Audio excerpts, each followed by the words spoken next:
Welcome, Vikram. Welcome Thank you. to On the Hook. We're really glad to have you here. Sam speaks very highly of you. I'd love to hear a little bit about who you are and a little introduction. And Sam, if you have any context to add. Yeah, I'm just going to say, look, Vikram, I think you're awesome. Thank you, sir. Know that. We already know that. We had a chance to work together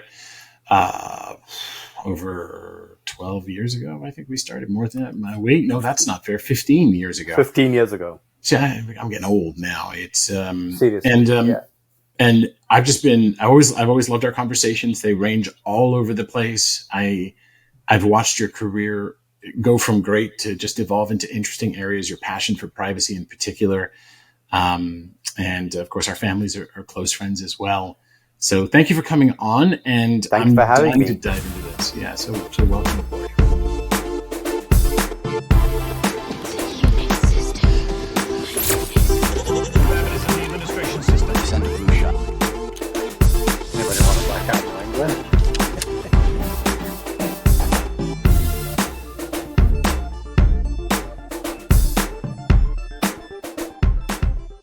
I think I should highlight for the audience that you've got a startup because your passion has been about privacy. And if I could say this, maybe the arrogance the companies out there have that assume that data is just theirs for the harvesting and taking. And that, almost like, I'm going to put words in your mouth and then you can fix it.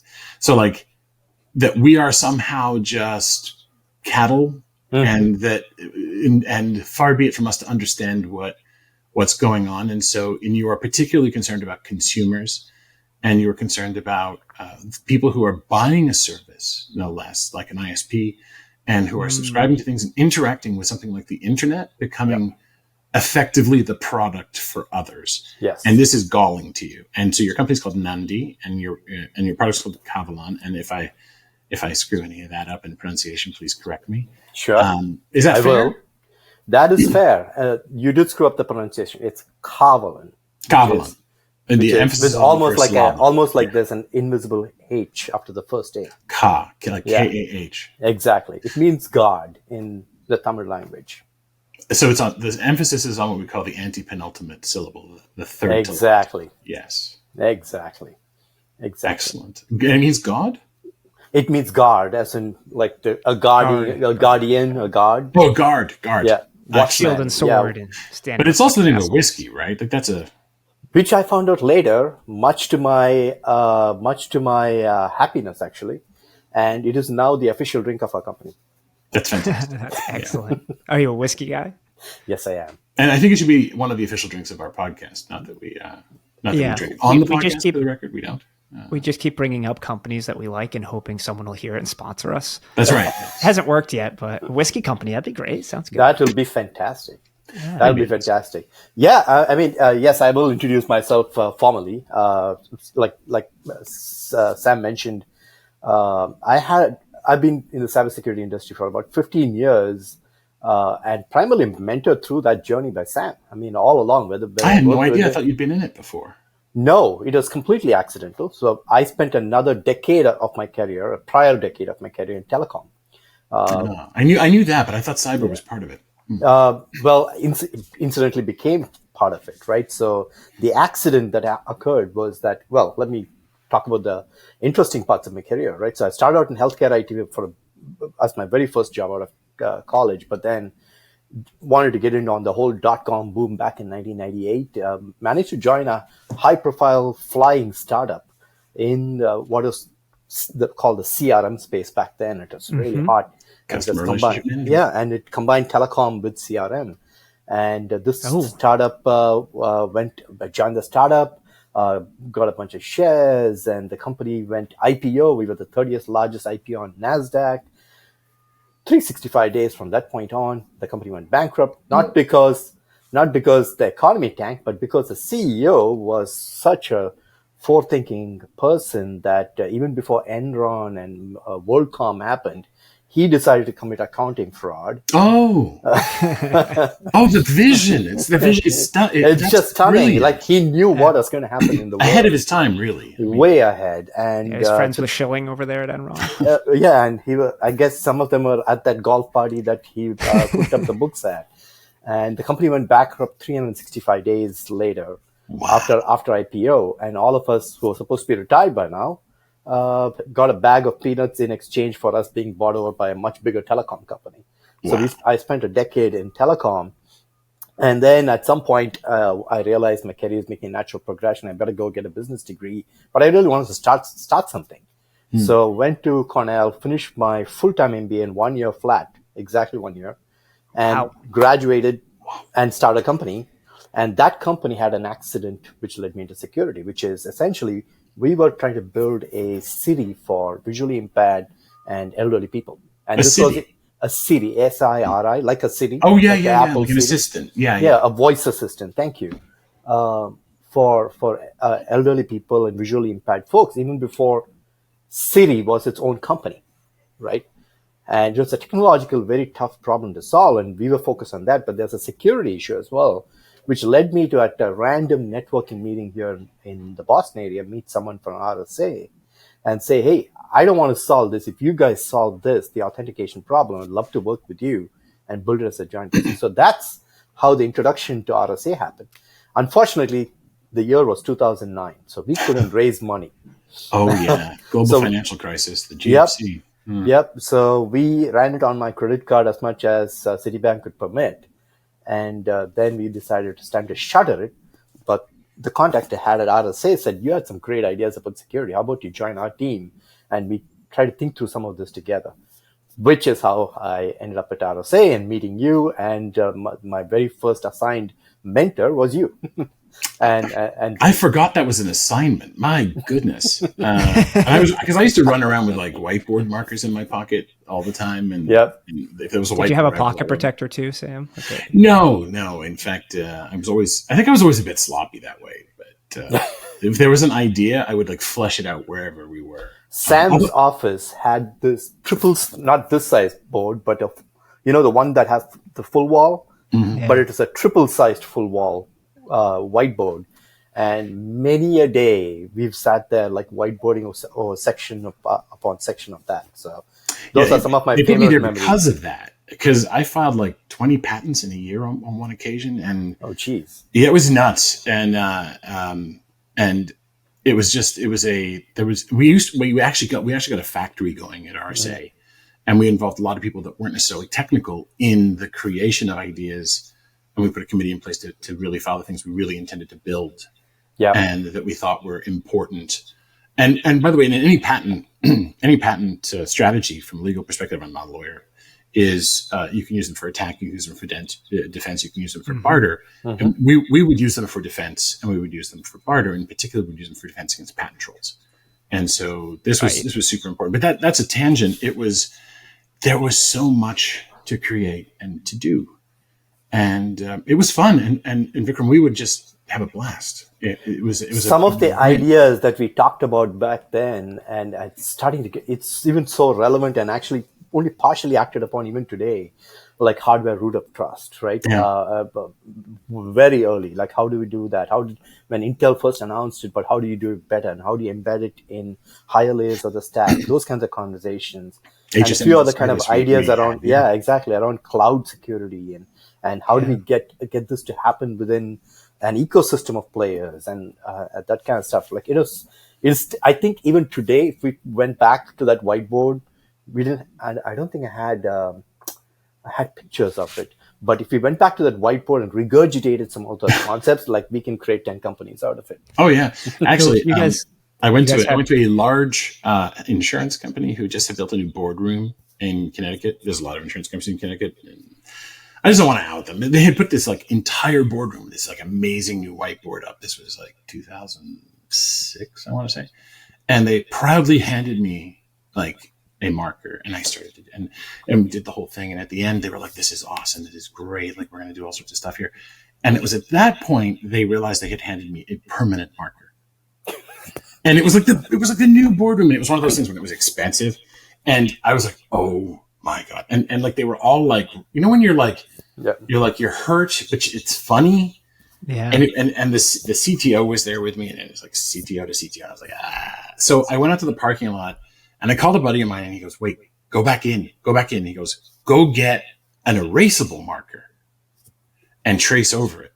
And I went back in, they let me in, and I stayed there till like 9 p.m.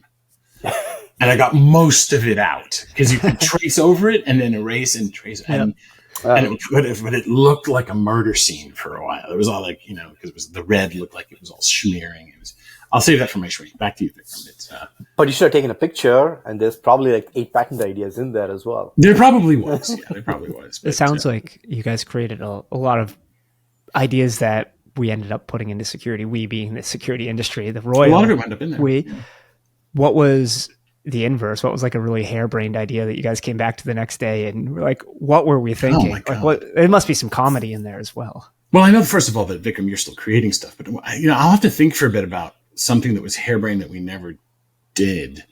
There was a Vikram, you weren't in. I don't think you were involved in this one. There was one that Dan Schappa, who's now at Arctic Wolf, and I did, called Red Green, which was we really wanted to use virtualization to separate. I was in it. Yeah, you were, because we were trying to. It was Citrix with the bromium guy. Oh yeah. Let's not go there. Yeah, sorry, Simon. I'm just going to not mention anything. Rip bromium. Simon Crosby. But we did try to do microsegmentation. We actually patented microsegmentation, we patented virtualization, and separating what we called red and green, and it came from the military context, good and bad workloads, so that they were physically separated, as well as using virtualization. And so we went to a number of companies, and we actually offered to give the technology away to get into partnership and to build some of these things out, because that wasn't our core business. And we actually were in joint ownership in a family of companies that included VMware, and they didn't want anything to do with it. So we spoke with VMware, and that's where Simon Crosby was, and he then went off and did Bromium, and that's as much as I'll say on that. But we did a lot of those things, and it wasn't such a harebrained idea. But suffice it to say, we knew the complexity tree would be as bad or worse than it was going to be doing this without virtualization in a microsegmentation world for PCs, not networks. And we weren't really listened to. So that's a shame. That's a shame. Well, it's interesting because I think on the last episode of this, which isn't published, that we talked about Zero Trust a little bit. And we talked about how Zero Trust is now removing like any network security, basically. You just do away with network security. Like that's a sewer down there. It's a transport layer. Right. And you deal with it at the application layer. But that was the best way to deal with it back then, right? Was that was the best way we could come up with, or the best way you guys came up with. I would not say the idea itself was harebrained.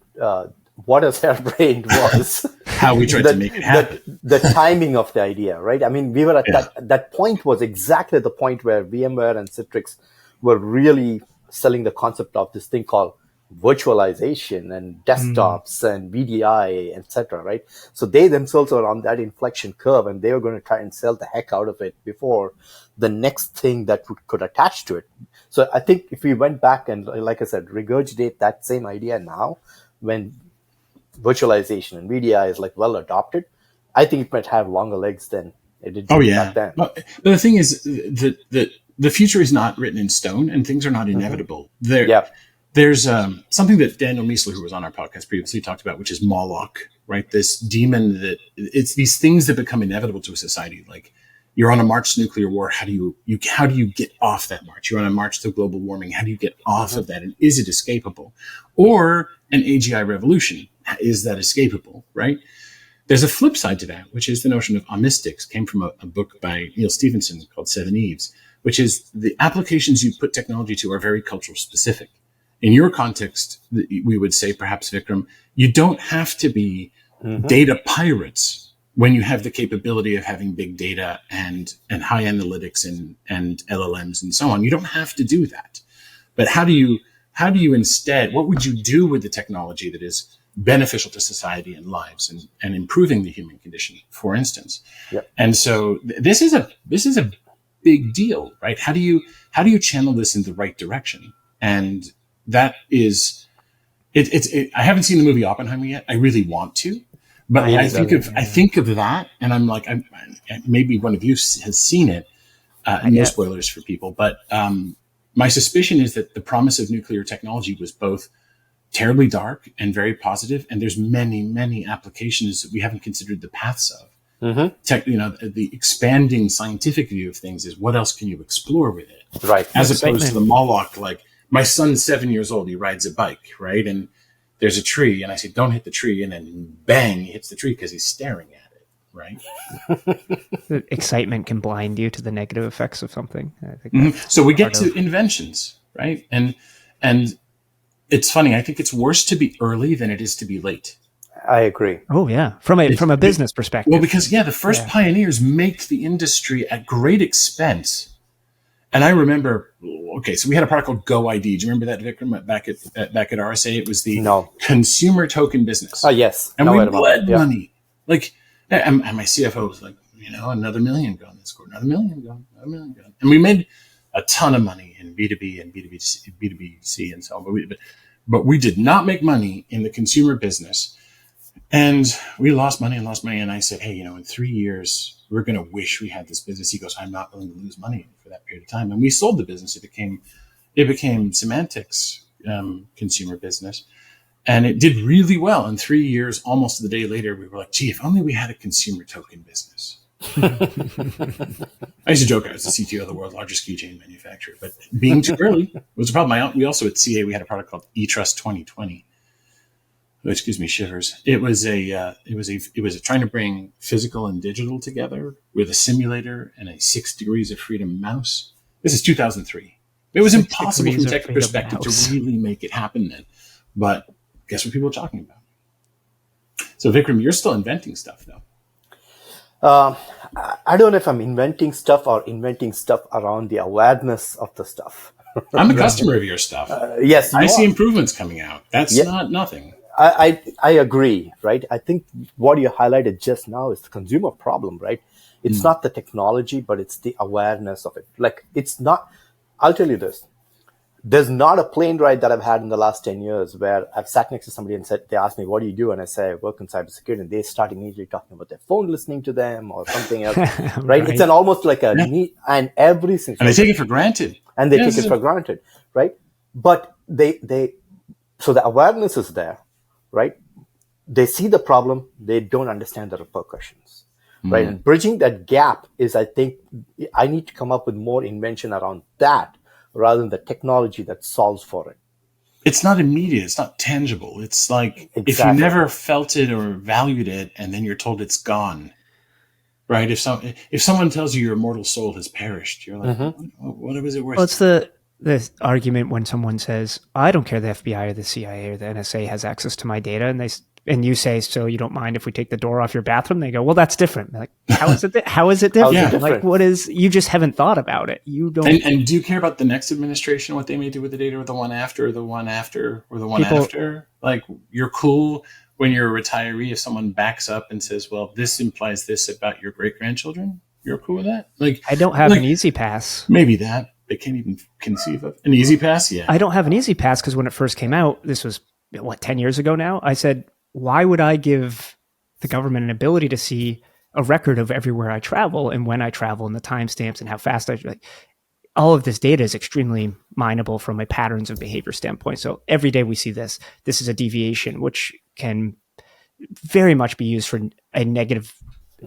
implications. And he made it so hard for me to track you too. Like, it's so frustrating. And then, of course, now we live in Massachusetts, and Massachusetts has just made it so automated license plate readers are everywhere, and no matter what, you're tracked when you drive. So it's a total moot point now, and I still don't have. Well, you're tracked when you drive with this as well, right? So which I enable on purpose. That's okay. And sometimes you have to. Someone will spin it as continuous authentication at some. Continuous authentication. So, anyways, I agree with the problem set, though. It's like a real problem that I think very few people realize how big of a deal it is. It is, right? So that is the articulation. But the problem I also, I got to say, there's nothing new under the sun, right? So this problem's existed for years. So let me give you a little bit of context from the Indian American ecosystem, right? The Indian American ecosystem, especially like in Boston, there are a lot of people from the diaspora. But it's still a pretty close community. You know about a few people, but the word about you can spread to n number of more people, right? So I had this experience just in 2007. I remember the year really well because I'd just gotten my admission into a couple of business schools that I wanted to get into. And they were immediately trying to get us to join this thing called Facebook so that all the new incoming class can share notes about lodging and all that kind of stuff, meals and all that kinds of classes, courses, everything. And I said, I'm not joining this thing called Facebook. Why should I join this thing called Facebook? But I had an experience that very week, which just blew my mind. And I said, I'm going to join Facebook because my data is already out there. And here it is. This is before the iPhone. This is before Facebook. And the experience was this, which is we lived in an apartment at that point. We had still small kids. And we were about to just leave the apartment one evening to go out. And we heard a knock on our door. And I open the door and I see this tiny little Indian kid standing there. And I look up to see across the hallway, there's another Indian family, young Indian family, and they waved to us. And basically the kid had just come out and knocked on doors, and he was just playing around, right? So we naturally took the kid back to the parents and we introduced ourselves, them being the only other Indian family in our building at that point in time. But as I approached, the gentleman looked at me and said, "You're Vikram, right? You work in this company, right?" And he looks at my wife and, "You're Lakshmi, right?" And he said, "Oh, you just quit your job to go to business school, right?" And my jaw dropped. I'd never known this. What year was that, Vikram? 2007, before Facebook, before the iPhone, or just about at the same time as the iPhone, right? And I didn't own an iPhone at that point just yet either, right? But the data about me, my where I worked, my family, my kids, what I was about to do, were all out there with a completely unknown gentleman. And turns out it's just the gossip channels that are there amongst humans already, right? Right. It's just been, all this is done is multiplied it by a factor of some number 10 with another 3 digits on top of it in the exponential. Yeah, if it's Silicon Valley, it's 10x, exactly. right? That's significant. Yeah. That's not trivial. Right. That notion of an accelerant changes the nature of what we communicate and how we do it. Yep. In a fundamental way. It's not just to an exponent. It's a much bigger deal than that. Exactly, right? So that day I went and signed up for Facebook, and that month I think I went and got myself an iPhone, etc. Right?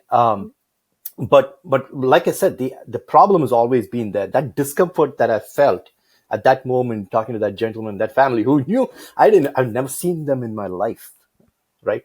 Just the fact there's a problem here.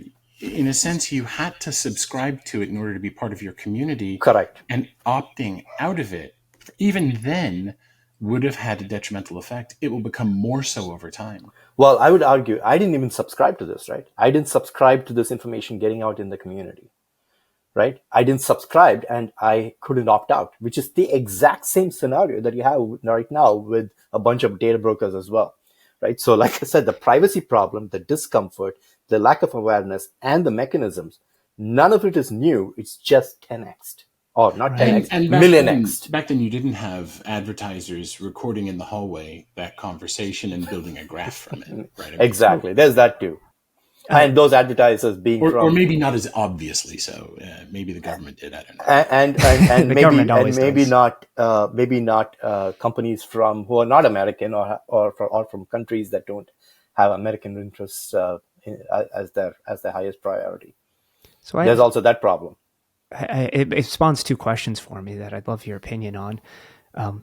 One is, I think most Americans had some eye-opening moment with Edward Snowden, and we don't talk about it much anymore as a community, which I think is kind of unfortunate because it was a very big deal, right? Mm-hmm. It's massive when it first happened, and then it kind of just all petered away. And nothing. By the way, I just have to warn you, I have a dog that we're looking after, and you may hear him in the background. It's not that my dog doesn't like Edward Snowden, although that's true.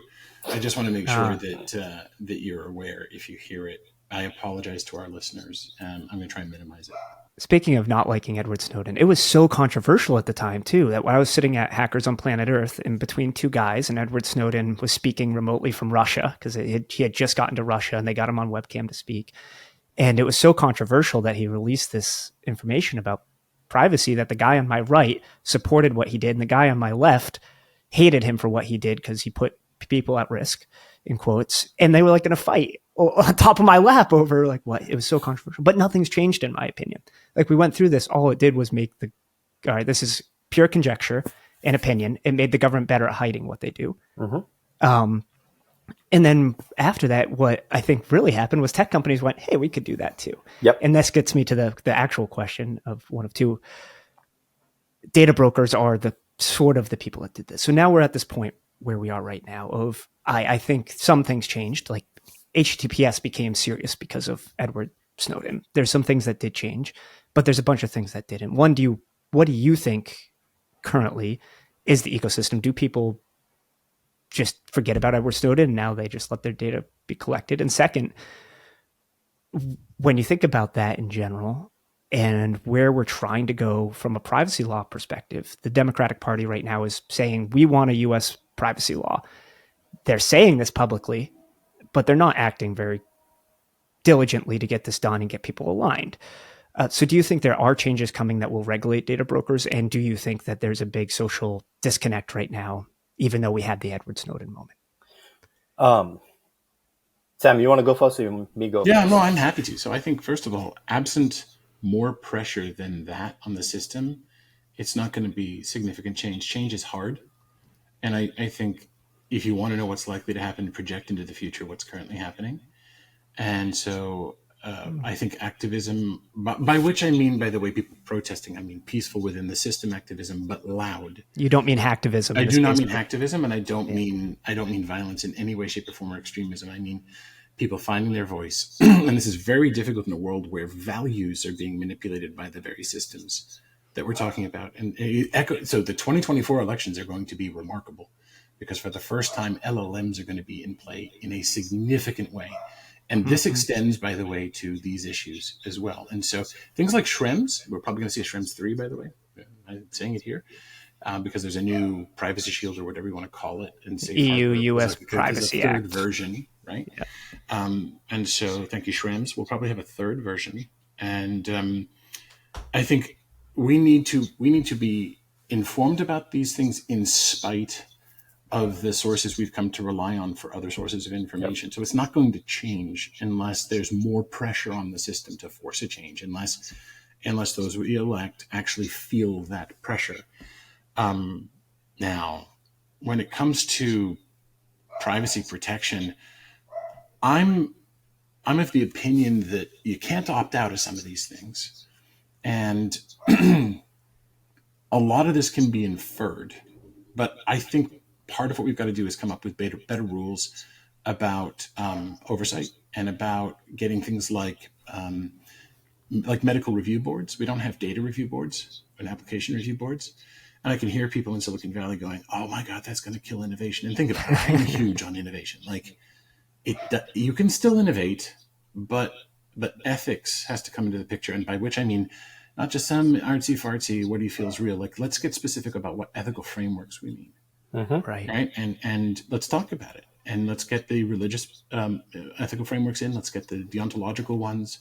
Let's get the utilitarian ones, the negative consequentialism, but put them on the table. Don't just say it's immoral or it's moral. Be specific about it. And this stuff is it might get too difficult, I think, for public discourse, but we should do it anyway.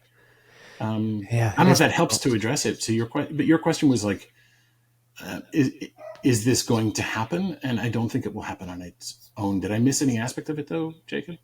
I think just in general, yeah, you got it. Yeah. What do you think, Vikram?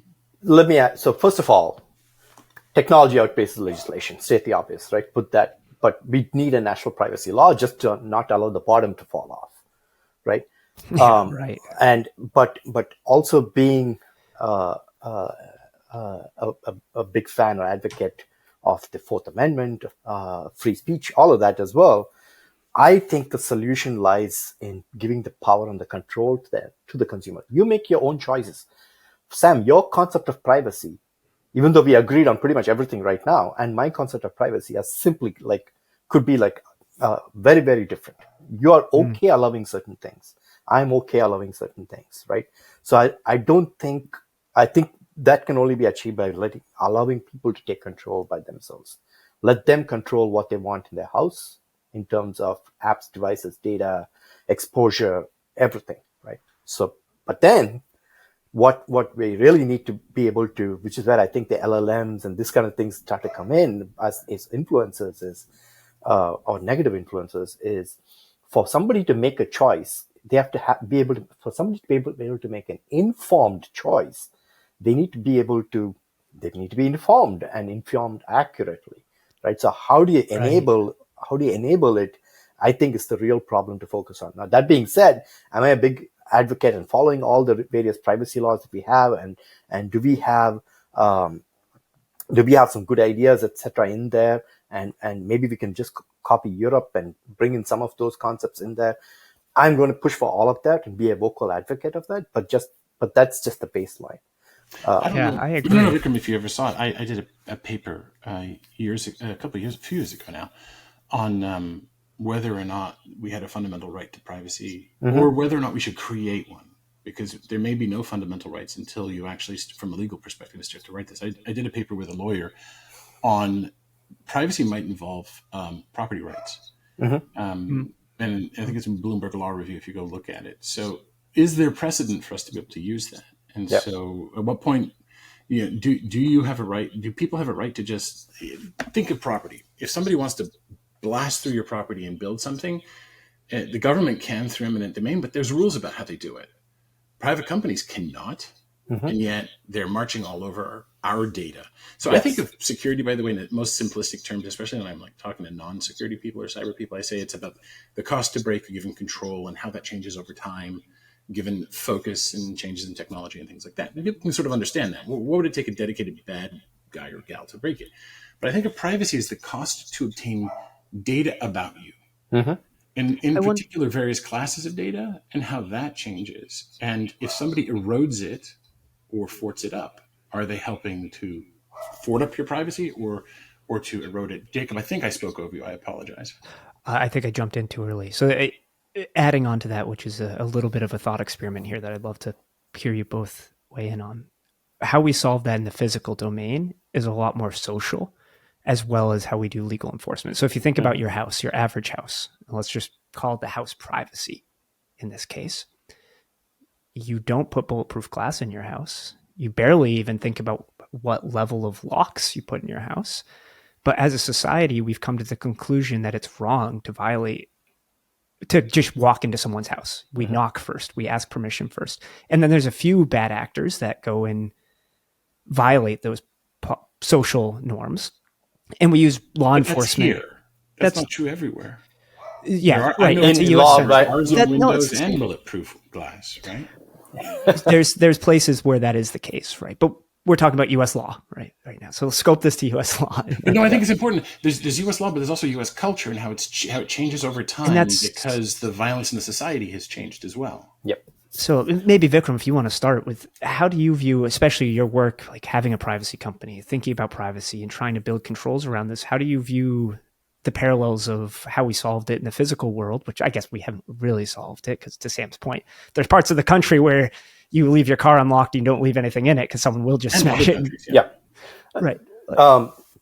I think this is exactly what I'm trying to harp upon and trying to learn how to harp upon from in an understandable fashion, right? Which is, I don't think privacy and security are two delinked concepts, and it's true in the physical world, right? So exactly to your example, if you lived in a glass house, you wouldn't be bringing money from the bank, waving it around and showing exactly which drawer you put it into, right? You wouldn't be doing that. So the same concept, I think people need to realize that the two are linked here as well, right? But then when people understand security, but they don't understand cybersecurity in the home until money disappears from the bank, right? But what is happening? The reality of it, and this is the part where a lot of evangelization needs to happen, is that it's not just money that's being taken out of your bank; it's also money that's being taken out of your wallet in other ways. You might pay a different price for insurance if somebody else finds out that you've taken marriage counseling. You might pay a different price for certain drugs if they find out that you've had certain other behaviors or whatever, right? The price you pay might depend on various characteristics of data that are revealed about you. That is the invisible leak. He was looking something up online to buy on a large online retailer, maybe the largest, at the same time as my brother was, the same item, and they had two different prices, and they lived in two different zip codes, and that was not an accident. Yes, absolutely not, right? And that's something people need to be cognizant of. The second thing is that you're also paying a price in the value of your data. So the data, if you look at just the publicly traded data broker companies, right, and that includes Google, Facebook, et cetera, and you look at their revenues, and then you average it out by the number of people in the country, it comes to about $2,200 per individual per year. So a family of 4, you're really leaking almost $8,000, $9,000 a year to somebody else, and you get no proportion of it, right? So how do you rate the security? I'd like to be a channel partner in my own data exchange. Exactly. Why not? Right. And that's what I mean by, okay, so there is a monetization model already in place that these guys have put in, but the people whose data it is are not a part of it. But they're not even informed in order to make the right informed choices in order to allow this, right? And how do you tie this all back to security, right? And if you think right now, your home has X number of devices, but now fast forward 15 years, 10 years even, it's going to be embedded, wearable, it's going to be everything, right? And devices are connected. Your whole life is going to be governed exactly by the scenarios that you both talked about just now around what you choose to do will be told to you by means you don't quite discern, right? Maybe you'll get a nudge in your VR set, right? Or maybe you will see a different color that they know you will react to, and you'll be forced to. And this is, again, not a new concept. This is something that actually has a phrase in the market called prime vulnerability moment. And it's actually capitalized on, and marketing companies have run campaigns based on this. Now, take that same concept and the points of telemetry that feed into that decision of Sam, what's your prime vulnerability moment in the next, it's 11:46 a.m. now, at 11:47, what's going to be a prime, exactly, right? How do I target Sam's 11:47 a.m. prime vulnerability moment? Then it's going to be mid-afternoon caffeine that's not coffee, yep. Because, got to stay awake. Exactly, right? So, and that can be delivered across so many areas, methods of telemetry. That's just what people need to be aware of, right? To be able to sit back and say, no, wait, I need to make my own decision, not the decision that I'm being influenced to make. Right. That's huge. I know it's a long answer to answer the security, privacy. And Jung's synchronicity, I could care less about. Maybe there's a confirmation bias, but it feels like there are also non-directed things that are happening, almost mimetic. So, like a particular book, I saw it at a friend of mine's house. And actually, for your birthday, I bought you this, Jacob. It's Meditations, right? Marcus Aurelius. Oh, yes, yeah. And it's a great book. I have a minor in philosophy, by the way. Fantastic book for those who want to read it. I'm happy to discuss it too. But then I saw it at another friend's house, and then it was recommended to me online, and it's popped up, and it's become a bestseller. Now, I don't think that anybody has an interest really in pushing Marcus Aurelius. He didn't write this book since somewhere between 160 and 190 AD when he was emperor of Rome, and he never intended to publish it. So I don't think the publishing house behind this is out to make a huge amount of money when this costs $7, right? Like, so it feels like there's some that's directed, and it feels like there's some that is naturally occurring in the system, and those sort of natural waves. And I mentioned mimetics not because of memes, which is just one version of that, because it was a Dawkins idea way back, right? Selfish Gene, and I think it was in The Blind Watchmaker he brought it up. Fantastic books, by the way. I feel like that's happening, and it might not be being observed to the same extent because we're so fascinated with the privacy aspect of it.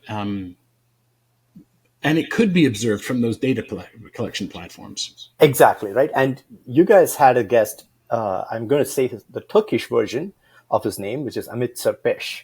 Oh yes, yeah, and that's you. Yeah, right? Well done. He had a beautiful explanation of the security aspects of this, right? So if now the sort of trends in what vulnerabilities people look for and how to find these vulnerabilities, but the fact that he's able to find within minutes, right, on anything, especially on home IoT devices. Now combine the fact that there's all this information about you, and the fact that there's awareness of exactly what's on you.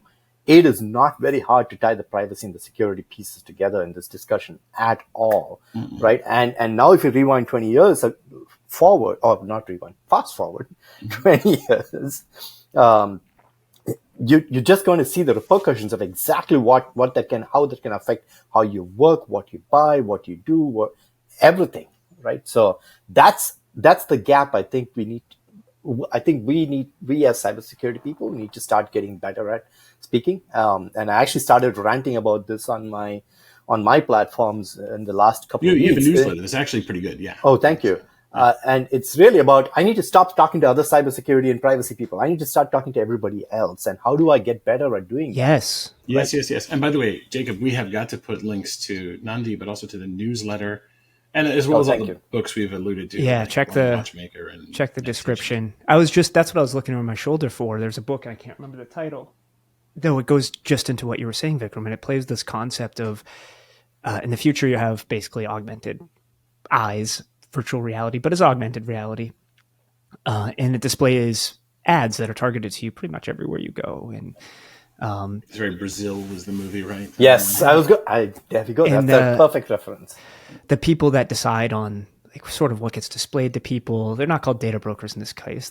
It's a little different. There's companies that do it, and the people that have the job are called cool hunters, or what they call them in the book. And the cool hunters are the guys like trying to figure out what the next trend is to put in front of everyone. The company that figures out what the next trend is to put in front of everyone. Like buyers for clothing, right? Because they have to travel to where the clothing is made and figure it out and put it on container ships months ahead of time. Before it's cool, right? Exactly. And so you get this delivered basically through ads and through nonsense that's part of your augmented reality. And then I can't really remember the full end of the book because it's been a long time I read it, but people were giving up their physical life to be just a virtual entity and live forever in a full virtual reality instead of just in an augmented reality. Sounds like a Robert J. Sawyer book or something. He sounds also very depressing. Yeah, I'll look for it in a second. Yeah, one called Flash Forward. Actually, but anyways, this book sounds very similar to some of the concepts you're talking about, Vikram, there with what you give up with your privacy. And so I think we need to shift gears because we've gone through most of the time we normally talk, and we have to talk about. Oh wow, 42 minutes already. Wow. Yeah. So Vikram, I was over at your house for dinner recently, and a lot of things came up. Everything from hockey and cricket to when you visited home recently and stuff like that. But let's try to, I think you live what you do to some extent, but when you aren't doing privacy or entrepreneurship or cyber, what do you enjoy doing with your time and with your family and friends? One is a lifelong passion, cricket, either playing it or watching it. I mean, I learned from you, something's happening here in the US right now. Yes, so that's the exciting thing right now. And the second thing that I've now learned in the last 7-8 years is soccer, which is I'm now a massive soccer fan as well. And I have a major rant about that as well. But yes, I mean, cricket today is 3 formats, the 5-day format, which I think is still an eternity that I used to watch with my grandfather when I wasn't supposed to be drinking beer in Australia. Yeah. But it was actually one thing that your dad and I actually had a conversation with, and we actually loved, right? The 5-day form is, I think, the purest form of sport, but put that aside for a second. They tried to make it a little bit more commercial about 40, 50 years back and make a 1-day format. But really what's taken off now is the 3-hour with commercials format, what's called 2020, right? And so there are all these leagues that have sprouted up. The biggest and the most lucrative is the Indian Premier League. But then there's one in Australia and there's one in England. Of course, these are weather dictates when they happen as well. So it's led to a 3-day format, though. The test match was like... No, 5. 5 has always been the official. They I think experimented with the 3-day, but anyway. But the 3 hours with commercials is billions of dollars, teams that are worth billions right now. But it's also sprouted an ecosystem of players who play this high risk, high reward game. But they also have a career outside of the national team. It was previously just national team, but now there's clubs. And what's exciting is that some of these big clubs in India have now started franchise operations in South Africa. And now, as of this year, in the United States.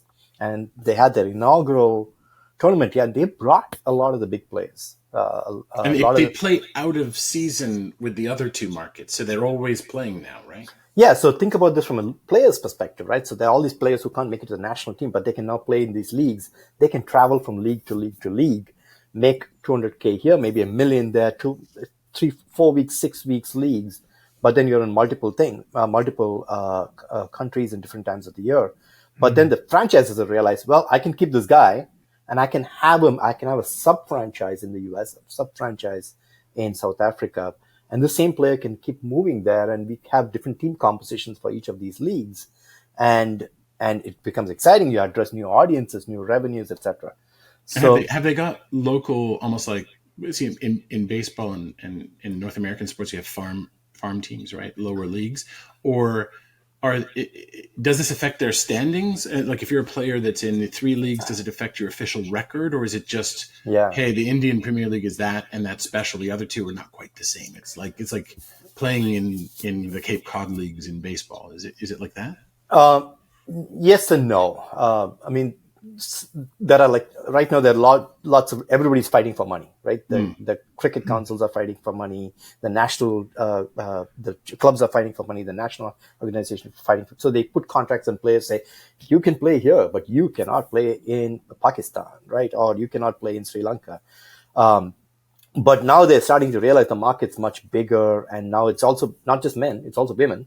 So they now have lucrative women's leagues also starting up. And so it's starting to now legally evolve, right? You're catching it like in that early stage of these contracts evolving to say, yeah, that's okay if this guy also plays. But you can play in South Africa, but you need to play for our franchise. Well, this diaspora you mentioned is worldwide. Right? You mentioned it earlier. The Indian diaspora has been going on for generations. There are millions, if not billions, of expats around the world. But not only that, there are other cultures for which cricket is huge, and it's coming to them. Has it been pulling people here in the US? And have you been to a game? I haven't been to a game. I couldn't this year, but next year I probably will. But all the games are apparently pretty much sellouts because they did bring some of the big players in. Now, here's the other exciting thing. It's also giving exposure to the American players. There are people who play for in the leagues here. Now they are now getting an opportunity to play for a club for at least this one season and test themselves against like the international competition. So this is actually going to improve the American cricket team in the longer run. And I watched this one game, and that one game, the star of the game ended up being an American player. They were like superstars from around the world. This random guy nobody had heard of came and destroyed the opposition, won the match single-handedly, and took the man of the match award. Like, who the heck is this guy? And literally, so he's going to get recruited somewhere, no doubt. He's on the older side, but he could be recruited. He could play 2 seasons, make some money. But I think it's good because it's giving careers to people, a more number of people than just the set 16 or 17 players who could always make money out of it. And it's going to open up new markets. It's the people behind it, the team who are owning the teams here, are all some big name venture capitalists, many from the Indian diaspora. I think Satya Nadella owns a team, and I think one of the other big Indian CEOs, he also owns a team as well. So the money is real, the performance is real. What needs to improve is definitely the infrastructure, right? You need more cricket grounds and stadiums and stuff like that. But it got the coverage, it got the news, it got the money. People got it's off to a good start. I didn't realize how large it was. Like, I just looked up some statistics. 30 million fans of cricket in the US, it says. Oh, easily, yeah. I didn't realize it was that large. Yeah, so back in the day when we couldn't get much cricket coverage, like the 2008, 2009 World Cup, I think, or maybe I'm getting years mixed. Everybody had to buy pay-per-view at that point. Oh, wow. Right, and it was the largest pay-per-view event in American history. Wow. Right. Now it's available on channel. I can subscribe on any of the cable providers, and there's a channel available. I used to have that problem with rugby years ago, but yeah, it's fantastic to see how sport is spreading. But it's great to hear that. And the second, go ahead. And the second thing I was able to say is my newfound passion for soccer. Yeah. And specifically, I want American soccer to come up. Hopefully, we win a World Cup, but it seems like we have no shot in hell of being able to achieve that, even in the next 20 years, just because, and this is my rant I talked about, is just because of the mindset and mentality of how soccer is taught, coached, and developed in this country. Yeah, there's so much great. There should be so much, because the passion in the youth leagues is there.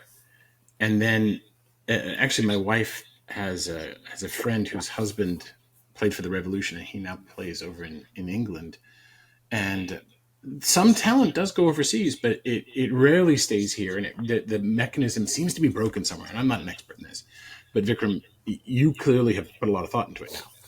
Well, case in point, I think you're talking about Matt Turner. That's exactly right? it. Yeah, it's right. Ashley's. And if you look at the U.S. national men's team, and this is not so much true. I don't know how much this is true for the women's team, who won the World Cup, but with the men's, we lag, right? But with the men's team, the high performers are all from foreign leagues, or some of them have even left the U.S. at a young age to go train and learn. Yeah.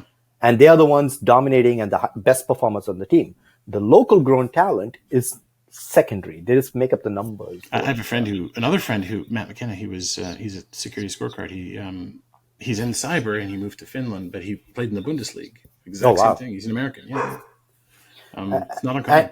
And I think the problem is this, that because my younger son plays a pretty high level of soccer, we get to see a lot of these teams and coaches. And, I may be wrong, I may be right about this, but this is my read on it, which is a lot of the coaches that coach at this high level, they're all from England.